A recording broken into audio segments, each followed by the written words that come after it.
Welcome to another Trench Chats on the Old Frontline podcast. And I'm really pleased this week to be joined by Caitlin DeAngelis, who is just about to publish a really interesting new book that covers an aspect of the Great War. It covers that point where the Great War meets the Second World War, the even greater war in some respects, called The Caretakers, War Graves Gardeners, and the Secret Battle to Rescue Allied Airmen in World War II.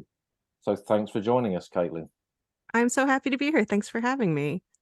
So, I mean, this is quite an unusual book on many levels because, I mean, there are a lot of books published on the Great War and even on the Second World War, probably even more currently. But very rarely do we come across something where this is kind of genuinely new research on something that no one has written about before. So, what brought you to this subject? Well, I've always been really interested in cemeteries. I did my doctoral work on cemeteries in the 17th and 18th centuries, and it's just always been something that has been interesting to me. So during the centenary, I was in France. I was going to ceremonies at the different cemeteries, and I was at Vimy Ridge. And I saw they had on the wall one of the pictures of Hitler visiting Vimy Ridge in June 1940. And that made me think, oh yeah, all of these places were here during the Second World War. I wonder what happened. And I wonder what happened to the people who were here taking care of them. So I started reading, I started going into the CWGC archives, and just went from there. And the story of these guys kind of starts with really the outcome of the Great War, doesn't it? With the creation of these permanent cemeteries across France and Flanders, and I guess the kind of creation of a workforce to maintain them and look after them. Right. Yeah. So these are all First World War ex-servicemen who stay in France, or some of them go back to the UK or Canada and then come back to France and Belgium. And they decide to stay. They decide to make their lives there. Many of them marry French and Belgian women. They have children who are bilingual, binational children, and they live on these battlefields with their fallen comrades and dedicate their lives to these cemeteries. And a kind of a community of these men is brought together in it because, as you say, they marry local women, they have children. So in those kind of decades, that nearly 2 decades between the end of the Great War and the beginning of the next, there are families and there are people and there are kind of clubs, societies, and little networks of people. That's right. Yeah, there's a whole community of ex-servicemen, mostly from the UK, but also from all of the Dominion countries and a few from the US, who stay in France. And I mostly focus in the area around Arras. So there's a whole community that grows up, not just among the war graves gardeners, but also people who are involved in sort of tourist industry stuff. So people who rent cars, who run cafes that cater to British visitors, and the British Legion branches are there. One of the men who runs the British Legion in Arras, Arthur Richards, is a really important part of this book. So there's a whole community that's really also embedded within the French community, right? Because through their wives and children, they have connections to their extended families, to their neighbors. In Arras, there's a neighborhood that many of them live in that's just sort of south of the train station. But in the smaller villages, there are only often one or two gardeners in those villages. And so they're really part of the life of their community. You know, the kids go to the local schools. So they're really very much part of the towns. And the creation of that kind of community and something we probably would call a network now, probably then went on to have a kind of greater implication when the Second World War comes along and events kind of catch up with them, don't they, as the Battle of France begins. Absolutely. Yeah. You know, they are a really interesting and special community because the war graves gardeners, they all sort of know each other. You know, they have these events where they have, they have sports day on Bastille Day where they all come into Arras. They know each other from work. And so when the war starts, they have this sort of distributed network of people that they know, not just in their immediate neighborhood, but spread all over France and then also in Belgium. I mean, my book focuses more on France, so I talk more about France. But yeah, when the invasion comes in 1940, they are immediately in danger, right? They're in danger just like all of the other French civilians, but also they're in particular danger because they are enemy aliens, right? They're subjects of countries that are at war with Germany. So they're particularly vulnerable during that early part of the occupation. And what kind of options did they have, and what help did the Imperial War Graves Commission give them once the German blitzkrieg is sweeping its way across France? Where could they go? Could they go anywhere? Could they go to Dunkirk or Boulogne or the other ports to get away, or were they kind of trapped? Well, so in May 1940, when the invasion starts, the Imperial War Graves Commission, there are sort of two separate groups. There's the group in Belgium and the group in France. And in Belgium, the officer who was in charge there, a guy named Captain Reginald Hallworth, who had been in the Royal Army Service Corps in the First World War, he had done logistics work in Belgium. He was very nervous about what was going to happen. He had a healthy respect for what could happen when the roads and the railroads were not working in Belgium. So he had a really meticulous evacuation plan for getting his people out of Belgium. And during the long months of the Phony War, other people within the commission thought he was kind of a hysteric, right? They had said there's not going to be a civilian evacuation. You're conjuring this this specter of disaster that's just not going to happen. And so, they humored him a little bit. But the guy in France, who was in charge in France, was a Canadian named Brigadier John Mervyn Prower. And he had a completely different attitude, which was that the War Graves gardeners and their families should just act like French civilians. So if there was a civil evacuation, they could evacuate. But if there wasn't a civil evacuation, that they should not evacuate at all. So he issued orders that they had to stay at their posts, working in their cemeteries, unless they received an explicit order to evacuate from their local mayors. And that just did not happen. Civil order broke down, especially, in a place like, one of the people I write a lot about is in Beaumont Hamel, a place with 275 people, and the mayor just leaves. There's no formal evacuation order in that situation. And so the plan really breaks down. And the War Graves Commission does not give the gardeners in France any help. In fact, most of the officers in France take the commission-owned cars and get out of town themselves and leave the gardeners behind, often without telling the gardeners that they're leaving. And so what happens is that in Belgium, about 90% of the gardeners evacuate successfully to the UK, mostly through Calais. And in France, only less than 50% of the gardeners escape. And some of them have to go to really extreme lengths, sneaking into Dunkirk to jump onto a ship, or stowing away in the hold of a boat of a neutral vessel. And more than half of them are left behind. And then a few of them are also killed during the evacuation. And is the British government, the British military, sympathetic to British citizens turning up with French wives? Do they try and stop them from crossing? I guess they could have seen them as not their responsibility, maybe. Yeah, in the emergency, a lot of strange things happened.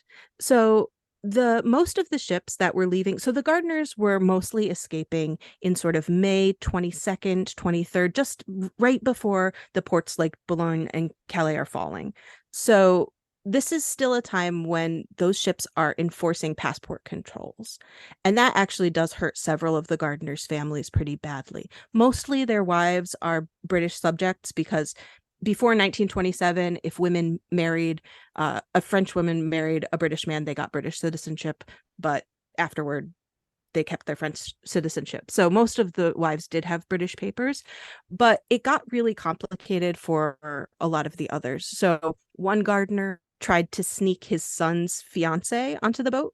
He said she was his daughter, and so they let her onto the boat. But then when they got back to the UK, she actually went to work in a munitions factory, and later on they found out that she was undocumented. And so the gardener and another gardener who helped conceal her, they were both prosecuted and fined for helping an undocumented person enter the UK during this 1940 evacuation. And, another gardener refused to leave because his two young grandsons, who were 2 and 4 years old, didn't have British papers. And he just decided not to leave them. And so he ended up in an internment camp because he wouldn't leave his grandkids behind. So the passport controls really did hurt a lot of them. So some made it back, but a lot get left behind, or perhaps choose to stay behind. And then the Blitzkrieg is successful. Nazi Germany has stamped its way all over the Low Countries and France, and now they're a nation that's occupied by the Germans. And what happens next to these gardeners? Yeah, so most of the book is about people who got left behind. Some of the early chapters are about, the evacuation, but most of the book is about people who were left behind in France. And so very early on, like the first few weeks, talking June 1940, the first week of July 1940, a lot of gardeners were helping people who were left behind from Dunkirk, right? So most of the British Army and some of the French Army get on boats at Dunkirk, but tens of thousands of British are left behind. And so the gardeners do help some of those people, shelter them, give them food. In fact, one gardener actually is an innovator himself. So there's a gardener from Longueval named George Hignett, who was one of the younger gardeners who was hired. He wasn't a First World War ex-serviceman. He was one of the younger guys that they hired after, once they realized that they needed to have a younger generation of gardeners to keep things going in the future. And he was a reservist with the Gordon Highlanders. And so he got recalled to service when the war started in 1939, and then was with the 51st Highland Division and got captured. So he's marching with the prisoner of war column back to Germany and passing through, Pas de Calais, and he says, "I'm out of here." And he slipped away from the prisoner of war column and went back to Longueval, right, where he had friends and neighbors who sheltered him. And he actually shows up. The gardener I mentioned from Beaumont Hamel, Ben Leach, kept a daily gardening log, and he actually mentions when George Hignett shows up in Beaumont Hamel, he writes, Ginger Hignett has showed up here, which, so one of them was an evader, but the others are helping evaders for a little while. And then in July, around the middle of July, July 13th, 14th, 15th, the gardeners start to get arrested by the Germans. The Pas de Calais and Nord Department officials have provided lists of British nationals who live in those departments, and they start arresting them. And so most of the gardeners who live, especially in Nord and Pas de Calais, are arrested in July 1940 and sent to internment camps where they spend the rest of the war. Things are a little bit different in the Somme, right? Because of internal demarcations within occupied France, the Somme is a little bit of a different district, and things are much more chaotic there. Some of them are arrested, some of them are not arrested. The arrests span over a long time, but most of them, about 170 of them, are sent to internment camps. And that's a huge number. I mean, I've seen some graves in Krakow of Imperial War Graves gardeners. I guess those are people that died in stalags or internment camps while in Germany or Poland or elsewhere. Yes, exactly. So one of the main camps that the gardeners were sent to was Ilag 8 Tost in Upper Silesia, which now is part of Poland, but then was part of Germany, just near the Polish border. And so several of the gardeners who died in that camp are still buried, in Krakow. A few of them, their wives and families were able to bring their bodies back, because for civilians, there aren't the same repatriation limits that there are for war dead. So a few of the gardeners who died at Ilag 8 are buried in France, actually in their cemeteries. There's one in Merville who a guy named Charles Maurice Baker, who, when he was arrested in his cemetery, and in his pocket he had a list of all the roses that he had planted in the cemetery, each row, what kind of roses he had planted there. And the Germans sent the list back to his wife after he died. And after the war, she was able to bring him back and bury him in his cemetery, just at the edge of the military cemetery, and she has the grave at the end of the civilian cemetery. Well, I mean, that's typical of the kind of stories that you've got in your book, which are just absolutely amazing. I mean, when you think of that, a gardener that kind of leaves his gardening plan to be passed back in perpetuity, and then ends up being buried in his own cemetery, it's just amazing. Yeah, I mean, I was so lucky, especially that story, which was shared with me by Charles Maurice Baker's niece. A lot of this book was written with contacting families of gardeners and also the families of airmen that they saved, because a lot of the records in the War Graves Commission don't survive.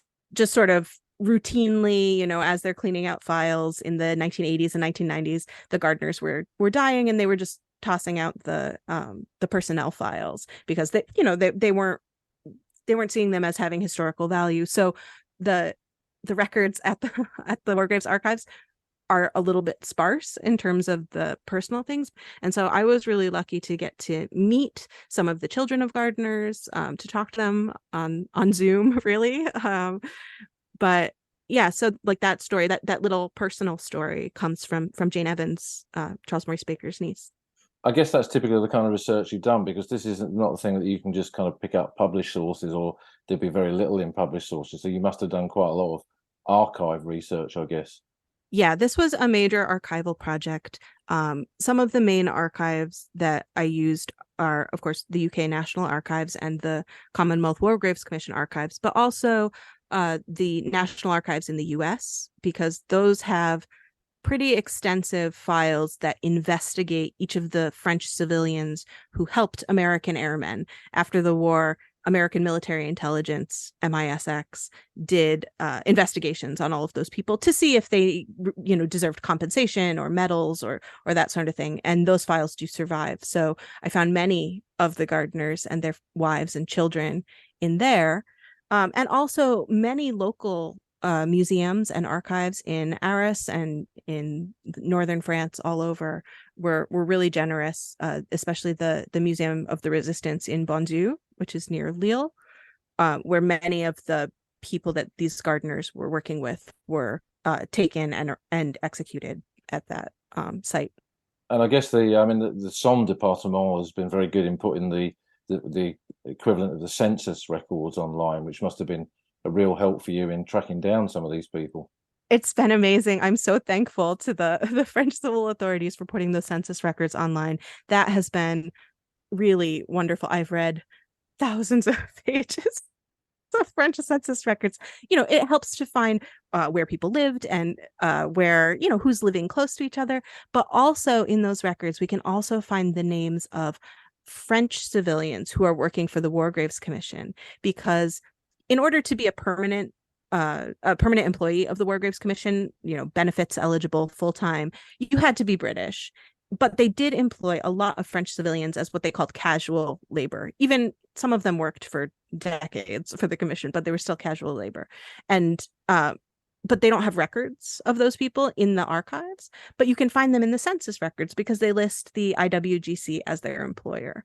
So that was really helpful, especially later when I was looking at these resistance networks, to say, oh, some of the people who are working with the gardeners in the resistance are people who did work for the commission, but just they were French casual laborers. So they knew these people before. And a lot of the resistance network is people strengthening these bonds that already existed and sort of turning them toward resistance when they were, friendship or family or community bonds before. And I guess that once there was that realization, on the Somme, at Arras, right across France, that the Germans were not going to be going away in a hurry, there was this desire to do something. And with a pre-existing network like this is almost handing a kind of an opportunity on a plate for these people to work together. Yeah, absolutely. That they already trusted each other. They were already really loyal to sort of the British-French alliance. This is a moment when a lot of French people feel very negatively about the British and about their commitment to the alliance. And so this is a small group of people who are, their families are built on this alliance and its legacy. So they're really committed. They also speak English, which is really a valuable skill in northern France at this time. Most of the evaders don't speak French. So when you're talking about airmen who are shot down, who need, the airmen need someone to tell them what's going on, but they also need to be interrogated to make sure that they actually are airmen and not German infiltrators posing as airmen. So the resistance in the north was always looking for English speakers, especially native English speakers, to help them. So someone like one of the gardeners I write about, this guy named Bob Armstrong, who's Irish, and he's not interned because he's Irish. So Ireland never declared war on Nazi Germany, so he was not an enemy alien. He was a neutral, and he worked for many different resistance organizations, first and foremost as an interpreter and interrogator. And some of the airmen that he interacted with talk about their interrogations at Bob Armstrong's hand. There's one guy from Tennessee, and Bob brings a map of the United States and shows him the map of the United States and says, point to where you're from. So the airman points to Tennessee, and Bob flips over the map and says, okay, tell me what states are northwest, east, and south of quizzing him on geography just to prove who he is. So those are things that, like, their English language skills and their ability to recognize accents and things like that were really valuable. And then as the war kind of progresses, the France becomes a legitimate target, and all the countries surrounding it for Allied air forces, the RAF and all the other nations, Poland and Czechoslovakia, are kind of flying out of England, and then eventually the United States Army Air Force. So there's this huge traffic in the skies above France, which results in these planes being shot down and crews bailing out, and that's how they kind of land up in the lap of this network, I guess. Yep, that's exactly right. They get they parachute down all over northern France. They mostly land in rural areas, and then there's sort of a funneling system, right? That people pick them up and bring them to sort of central points where they can get on these escape lines. So there are several important escape lines. The one that's really important in my book is the Comet Line, because one of the women who's married to a war graves gardener, her name is Rosine Witten. She's a really important guide in the Comet Line, and someone who hasn't really been written about too much. And I think there are some reasons for that, but she was married to a gardener named Bert Witten, who was actually an RAF ex-serviceman, right? He served first in the Royal Flying Corps and then in the RAF in World War I. So she was already sort of an RAF wife, and she became a guide on the Comet Line, getting men from Arras to Paris to Bordeaux so that they could go over the Pyrenees and back to the UK. Because that's an important factor, isn't it? It's not just, you kind of think of the resistance, you think of a guy in a kind of leather jacket or a greatcoat kind of thing with a beret and striped shirt and so on. But it's not just men doing this. The women are as much involved in the whole process of resistance and escape lines and things like that. Yeah, absolutely. And especially in this Anglo-French community, since so many of the men are interned, a lot of the people in the book that I'm writing about are women or children, right? So people under 16 were not interned. So there are several teenage children who are also really important resistance fighters.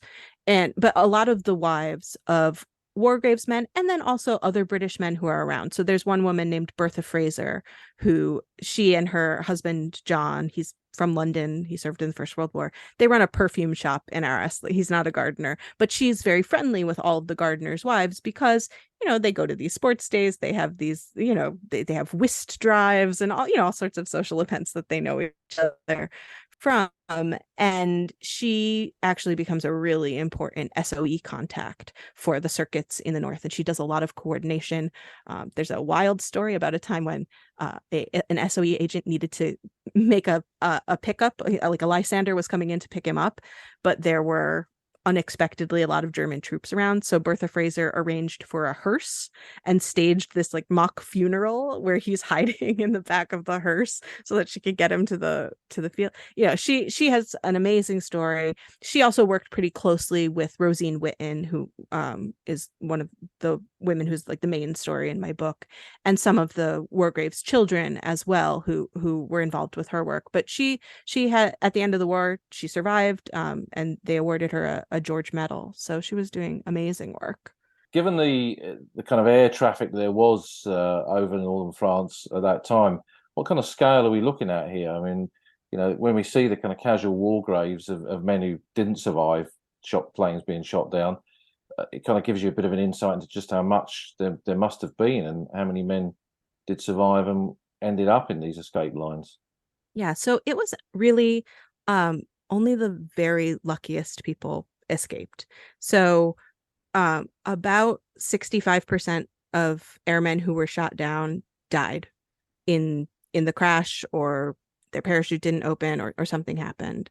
Then another 30 something percent were captured, and only about 3% became successful evaders. So over the whole course of the war, British and American and other Allied air forces altogether in Western Europe are talking about 5,000 evaders, which is not a small number, right? That's a large number of evaders, but many of them were still in France during the liberation. So it's in the low thousands of evaders, and about 750 of those were exfiltrated through the Comet line, which is the line that Rosine Witten worked for. And she personally, it's a little bit hard to count exactly because the records are incomplete, but she helped about 75 airmen. So about 10% of the people who passed through the Comet line met Rosine Witten.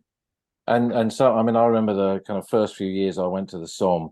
I met some of the elderly war graves gardeners, the French ones, who would always start talking about Monsieur Leach. He was this great legend, and we through Middlebrooks kind of books we know about him and Sayre Road #2 Cemetery. I mean, how much of these stories about him are true, do you think? Well, I'm not sure how many stories about him you have heard. When I went to Beaumont Hamel and I started asking about him, I was very surprised by how his legend lingers in the area, that he still has sort of a reputation there as a grump and perhaps a fabulist. So the story that's in Middlebrook's book is that he sheltered 27 airmen in the tool house at Sayre Road Cemetery #2. And that was one of the first things that I read about him when I was starting this research. And I thought, oh, how true is that? Can I document any of that? And while I cannot swear to 27, I can definitely swear that he did shelter people in that tool shed, at least 8 to 10 that I can verify. And one of the things that I that I got from one of the airmen that he sheltered that has been passed down to his descendants is a photograph of the tool house at Sayre Road Cemetery #2 that was taken in 1944. And on the back it says, to Major George Simler, who's the airman, in honor of his staying as guest at Sayre Road Cemetery #2, Beaumont Hamel, in 1944, BM Leach. So he really was hiding people in that tool house, and we have a lot of contemporaneous evidence for that. He also hid people in the trenches at the Newfoundland Memorial Park in Beaumont Hamel. There's an amazing account from an American airman named Donald Rentschler. And in July 1944, so after D-Day, the escape lines have sort of broken down by that point because the trains aren't running. They're just sort of waiting, waiting for the ground forces to come get them, basically. And there's a really big problem in Beaumont Hamel where the Germans have shot one of the resistance members that's working with these escape lines in Beaumont Hamel, and that everyone is really worried, and there's no more safe houses. And so Ben Leach takes these two airmen and puts them in the trenches with the caribou and says, okay, just stay here and I'll come get you when it's safe. And so they stay in the trenches there for 6 nights. So it's a pretty long time to be out in the park. But they survived, and they lived through it. They got back to the UK in September. And I guess with doing this kind of work, by working with resistance, working with SOE, trying to get these airmen away, there is the chance that you'll be discovered, arrested, punished, infiltrated. I guess all of those kind of things. And Yes. Did that happen? Did that happen Yes. with these guys? Yep, absolutely. Ben Leach was never arrested. He got past all of these, all these raids and everything. But the other people that I talk about in the book were arrested. So Rosine Witten, who worked for the Comet Line, she was forced to flee from Arras in July 1943.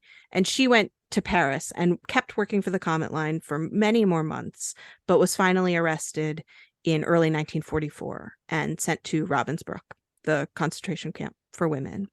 And she was there for a little while, but then she was sent to a sub camp called Halleischen, where she worked in a munitions factory, sort of ironically making, anti-aircraft shells and also 30 millimeter shells for, cannons to shoot down bombers.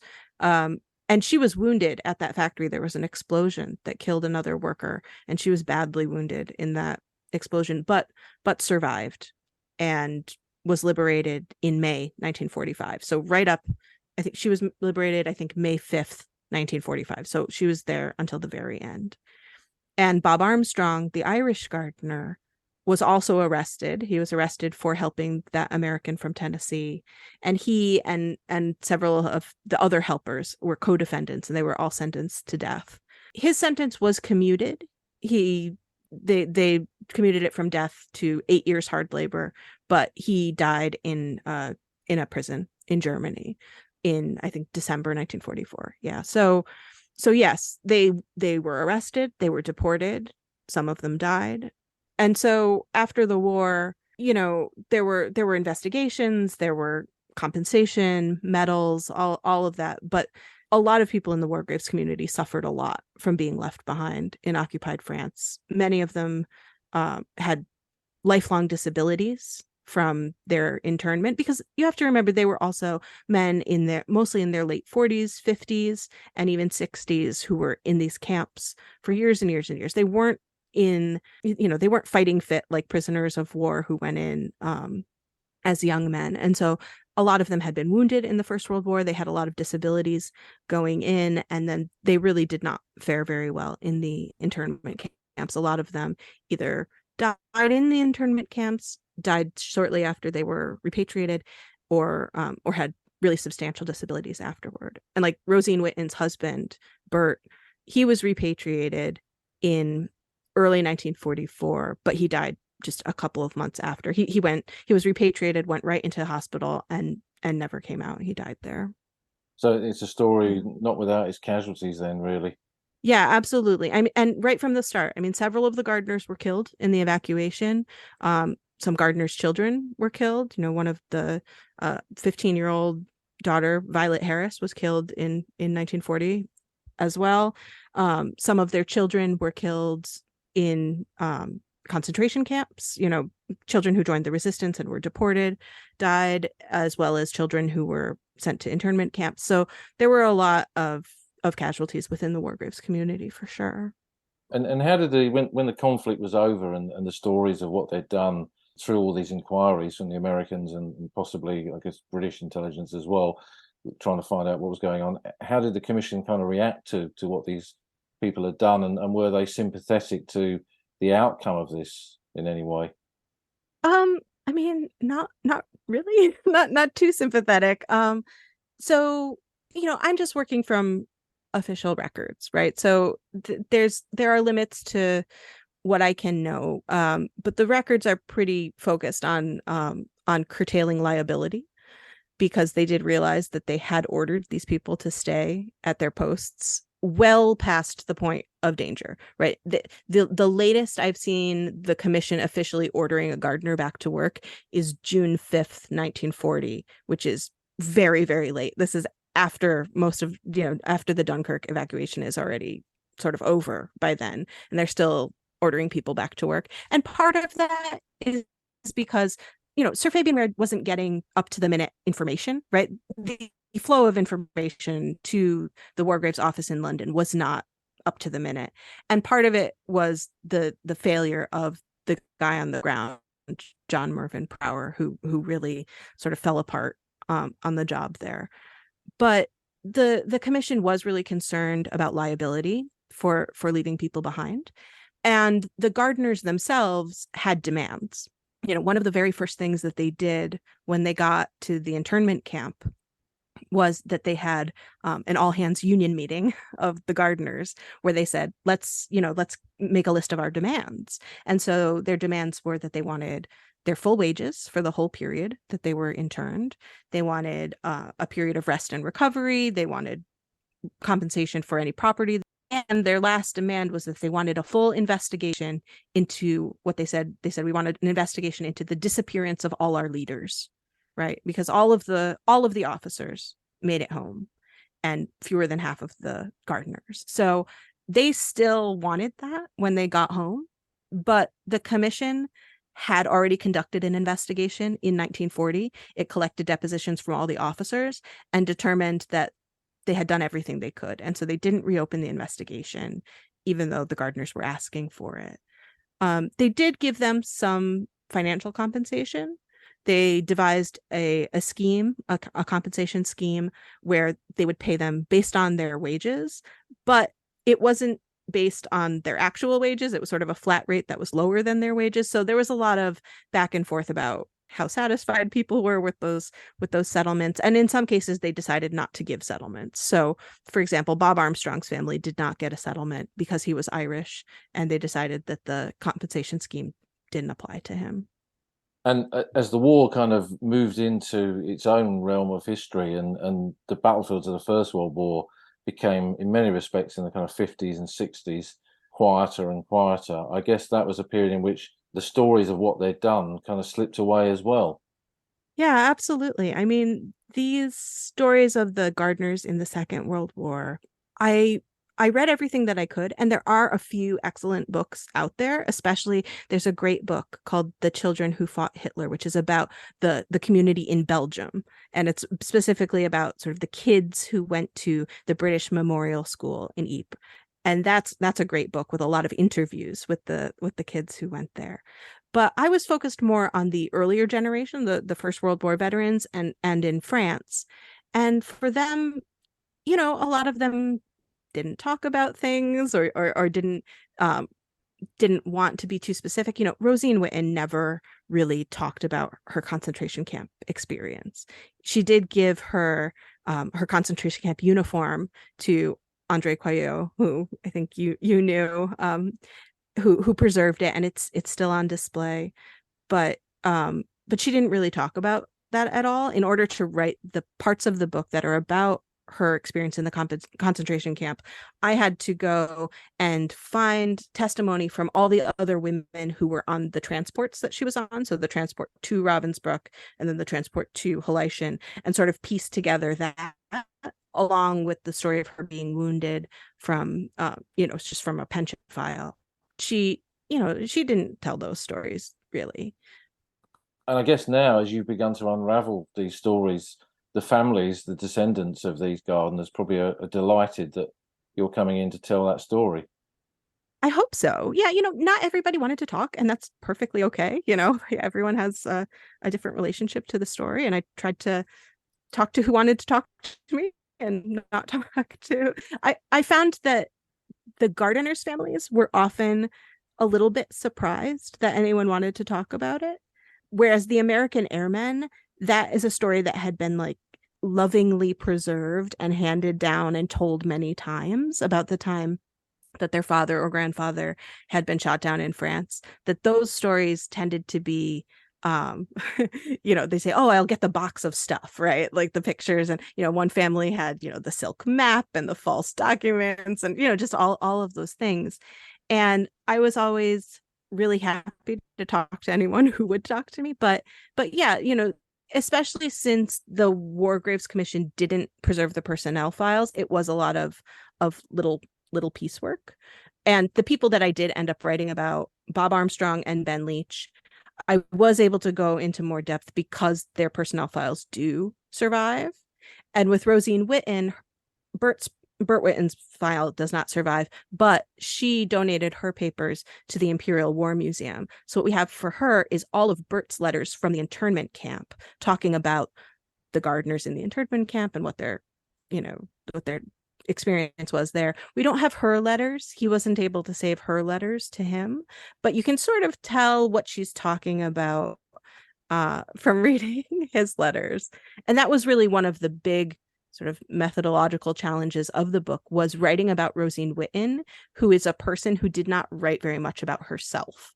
And that's, I think, one of the reasons why there hasn't been more written about her. Just she didn't give a lot of interviews. She was active in veterans organizations, but she didn't talk about it a lot. And so piecing together that story was from a lot of very small bits. And we can find some trace of this just as we visit the old front line and the battlefields of the Great War now, to look at the cemeteries and memorials from that conflict. In those same places, we can find reminders of this story too, can't we? Oh, absolutely. Anytime if you're on those First World War battlefields and you're visiting CWGC cemeteries, if you go into the communal cemeteries, the civilian cemeteries that are in all of those little villages, look for the single little white graves. The staff graves are a little bit different from the usual CWGC graves. They usually have a flat top, but that's where you'll find all of the gardeners usually buried in the communal cemeteries. Like if you're in Longueval, if you're at Delville Wood, there's the Caretakers cottage that's right next to the memorial, and right across the street from that is the communal cemetery, and that's where Thomas Beckwith is buried. He was the caretaker at Delville Wood, and he's a good example of someone who he did evacuate during 1940. He went back to the UK, but the whole experience was incredibly stressful for these men. And so when he came back to Longueval in 1945, he arrived. There was tremendous damage to Delville Wood. All the trees were cut down. It was not great. And he was there for about 2 weeks, and then he died of a stroke. It was a really stressful situation for a lot of them. And so he's buried in the communal cemetery right across from his house, from the caretaker's cottage, right there near Delville Wood Memorial. So, I mean, as we said at the beginning, this is a case of where World War One meets World War Two, these crisscross paths of it all. It's not just, the big sites that we go to and the story of whatever year of the Great War it is, that these stories are now woven into it as well. And that's what your book tells us so well. I mean, I really hope that if you read this book that you'll be able to go to some of these places and think about the Second World War history of them.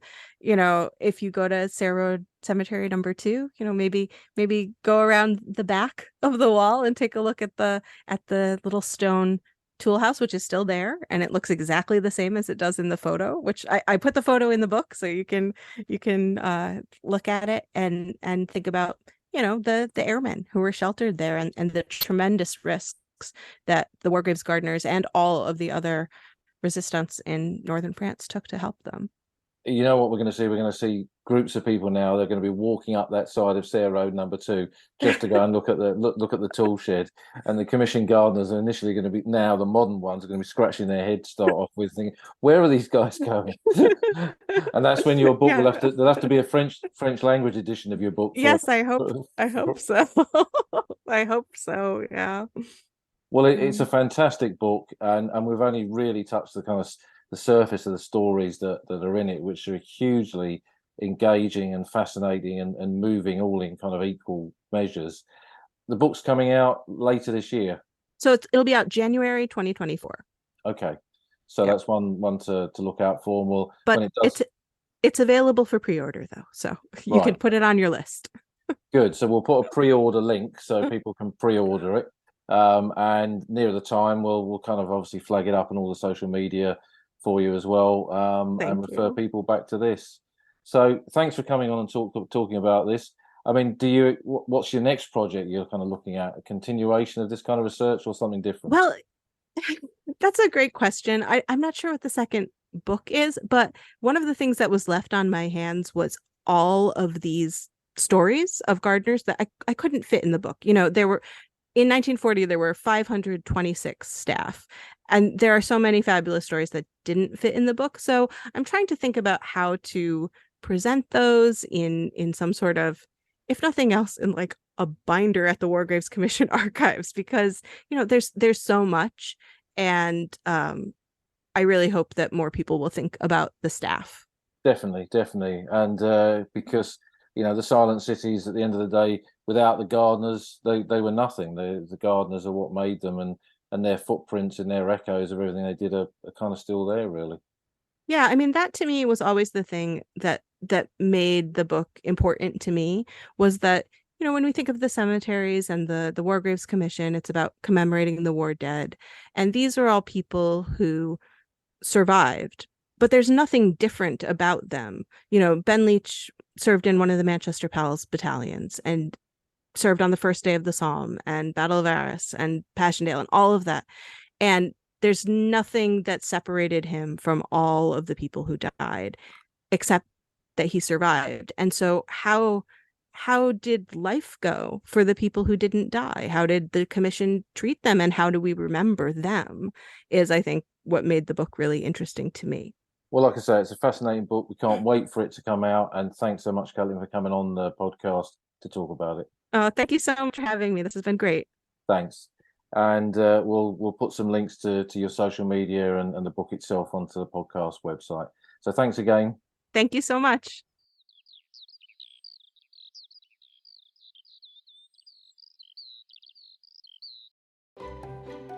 You've been listening to an episode of The Old Front Line with me, military historian Paul Reed. You can follow me on Twitter at Somcor. You can follow the podcast at Old Frontline Pod. Check out the website at oldfrontline.co.uk, where you'll find lots of podcast extras and photographs and links to books that are mentioned in the podcast. And if you feel like supporting us, you can go to our Patreon page, patreon.com/oldfrontline, or support us on Buy Me a Coffee at buymeacoffee.com/oldfrontline. Links to all of these are on our website. Thanks for listening, and we'll see you again soon.